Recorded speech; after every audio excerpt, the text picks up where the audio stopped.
Anyway, our man Andy Raymond, who is on WhatsApp, let's hope this technology works.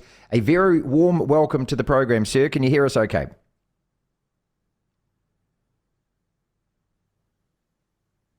Andy? Hello.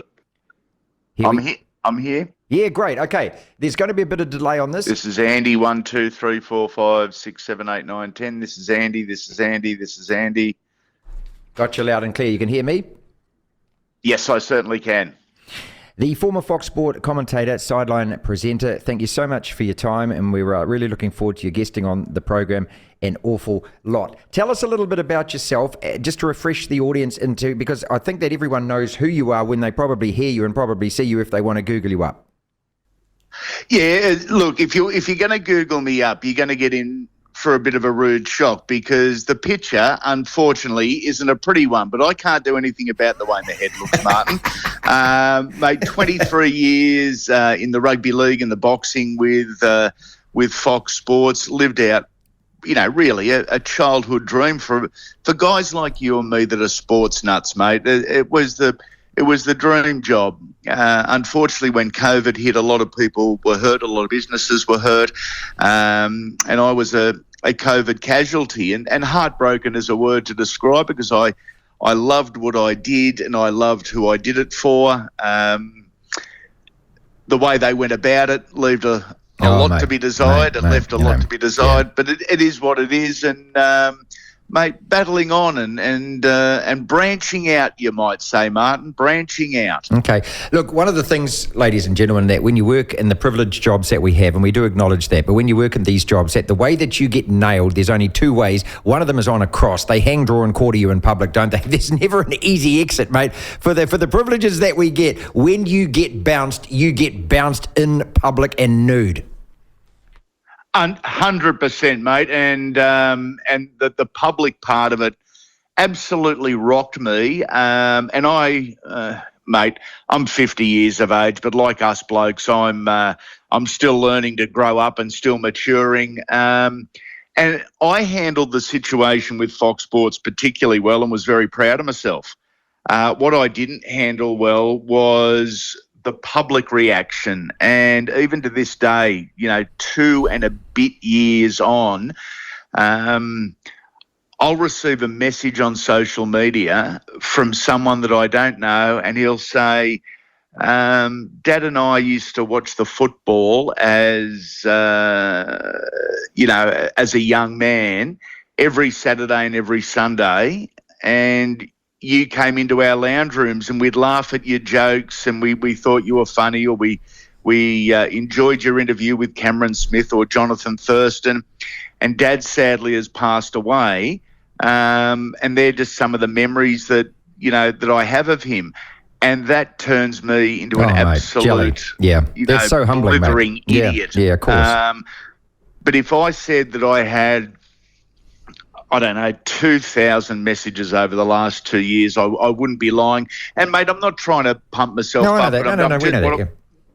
What I am saying is the public reaction was phenomenal. And, look, I grew up loving sport and sports people, but the biggest thing sport has got going for it, and it doesn't matter which country we're talking about, are sports fans. Yes. If you're a sports fan, I think you've got a really good perception of life. I think you know the difference between right and wrong. I think you've got a little bit of mongrel in you and a little bit of cheek, which I love. But sports fans are good people, by the majority, and I've certainly found that over the last couple of years, mate. Look, sport isn't sport to me, mate. Sport is life. It's love. It's hate. She breaks your heart. That's what sport is. She dashes your heart onto the rocks of sporting disappointment, and then you go back again because we're so pathetic, aren't we? That's what we do. We say, she walks past again in that red dress, and you go, she still loves me, even though she left you for your best friend and took your best CDs, mate. I know that. I'm talking 20 years ago, and I'm still not over it. You know what I'm talking about? I love it, and I love the analogy. Oh, if only my current wife would leave me that quickly. Mate, you're talking to a Parramatta Eels supporter. The first game that I actually remember is the 1986 grand final. I was there, And that was our last premiership. Hang on a second. Was that 4-2? Was that a soccer score? Was that the 4-2 one? Exactly right, mate. Very good memory. So that, you speak about sports fans punishing themselves. Well, that's me. It'd be like being a Wallabies fan. A Wallabies fan. Go on, mate. You're just not going to win that fight. Look, we have the same thing with New Zealand cricket and the Australian cricket. We'll get onto that in a second. I want to ask you about your Eels as well. Let's talk about the biggest sports story, it seems, dominating the Australian press at the moment. The Penrith Panthers video, and a bunch of blokes who are getting on the juice after winning the grand final. This is the Melbourne Storm after they beat and given it to the Penrith Panthers. I don't know where this appeared, but you can't find it anymore. Anyway, everyone is now having to be really contrite and apologise about this. This really frustrates me because the public relations department, the cheese merchants, are the ones that actually get in the players' face. These players don't want to be apologetic. They filmed it. They put the video out there because they want to stick it up them, mate. That's exactly why they did it. That is exactly why they did it. But in this day and age where these guys are loud, big, mate. Tough, physical, wonderful athletes, but they have got to toe the corporate line. Yeah. Because it's modern day sport, but it's also modern day business, and things like that. Apparently, when you're being yourself, things like that apparently aren't a good look and aren't a good corporate look. So the spin doctors, whether they're in a political environment or a sporting club environment, put a spin on it and pretend that it was all just a bit of fun. No, it wasn't. It was us saying to you, up yours. Yes. We beat you. Yes. We beat you, and we're delighted about it. And secondly, what are you going to do about it? That's it. But it gets back to the media merchants and media advisors, and oh God, it's sickening, mate. Yeah, it's so frustrating. This is what the Penrith Panthers did about it. They beat Melbourne last year on their way to the grand final. That is the only way that you respond to it. And, mate, that is exactly right. And look, we're talking a game of football. We're not talking vets or surgeons or anything that's life-threatening and important. It's sport. It's two teams battling it out. They're getting paid bucket loads of money. They're doing it for their fans and their sponsors. And if there's a little bit of niggle and a bit of crap involved, great. That adds to the theatre. We absolutely love it. See, this is the whole point. This is what people don't understand. The other thing is, when you're a sports fan, Andy Raymond has joined us out of Australia. Very shortly, I'll also give you the details about how you can latch onto his podcast and everything else. But look, as sports fans, I'm a Manchester United fan. Lachlan, my producer's a Liverpool fan. On the weekend, Liverpool drew 1-1 with Spurs. It might have curtailed their title touch.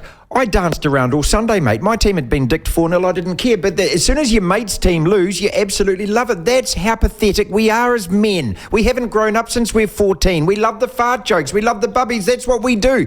Hate us for it, but it's not going to change. And it hasn't changed since all played Zog in the first grand final. You're exactly right. And as you said, we haven't grown up. And we think it's funny texting our mate who we're playing, that weekend at halftime saying, eat crap, we're up by 20 points. That's funny to us. That's funny. I love it. Yes. That's the whole point about it. A couple of things I want to talk to you about before we go. We've got Big Paul Ciro on after 4 o'clock. And look, I'll never forget that. You were probably around during the commentary at this stage when the Bullocks are going forward. Bill Main's going forward. I love the Big Ciro, mate. He was from an era as well. Sorry? I'll tell you a great story from when Ciro used to play South Sydney back in the day, and Craig Tugger Coleman was the halfback, and Tugger had the sharpest tongue in rugby league. And Tugger, every time Ciro would get the ball, Tugger would yell out, "Here she comes, here she comes, here she comes." Well, Ciro one day ran straight over him and turned round, and Ciro yelled out back, "There she goes, there she goes." See, now somebody hopefully gets upset about that, starts a Facebook page, puts a hashtag on it, and Ciro was bullying. He was bullying. You're not allowed to do that. You're not allowed to have an argument or a robust debate anymore. No. You're not allowed to do that, apparently. No, this is what we're trying to do on the platform, mate. The Warriors, give us a quick word on that, because I'll ask Ciro about this as well. And we love the Warriors in this country, but we love to hate them, and we hate ourselves for loving them. I think you know where I'm going with this. And I called it, the dumbest defeat ever. And we've seen some shockers, but that was just dumb. That was really dumb. It wasn't. Yeah, it was. It was dumb. It wasn't smart footy. And look, I'm scratching my bald head. The talent is there, like the staff is there. Nathan Brown is a good coach. He's got a good coaching team behind him. Corporately, they're set up magnificently. The playing staff is there. They needed Sean Johnson. If I'm going to be critical, I'm going to be critical. He's already put his hand up and actually say he had a shocker of the second half, which is good on him for doing it, but that doesn't excuse the way that he played. He was awful in that second half, Sean. But he didn't have to actually do anything physically. He just had to grab the game by the nuts and say, boys, follow me. This is how we are going to do it. You run there, you run there. Yeah, no, I'm still sour about it. All right. Super Rugby Trans-Tasman. Obviously we're obsessed about it here. You've got a Brumbies side which is actually making some noise. They've beaten 3 New Zealand sides in a row. I know rugby just struggles to get a toehold, a foothold in Australian sport. How big is this, or how not big is this? Is it being talked about? Has it been watched? I've gone through all the Australian media today. I can hardly find a story about it. Mate, in all honesty, there is no vibe whatsoever, and that disappoints me. Here's a little one for you. When Channel 7 signed the rugby union in 1994 from Channel 10 for a couple of years, it was the start of Super Rugby. They brought in Chris Handy, Gordon Bray, and they had Tim Horan on commentary, and they wanted one of their own. So they threw me on the sideline for the first 12 months. So I actually travelled over to your wonderful country. That was my introduction to New Zealand. Did a bunch of Super 8s as it was then. I did the Bledisloe Cup and absolutely loved it at a time where rugby over here could have exploded. In the 25 years since, it has stumbled and bumbled and, dropped the ball that many occasions. Mate, rugby union in Australia is secondary. It really is. And that's sad. That is sad for so many reasons. But rugby union at Australia presently, a secondary sport.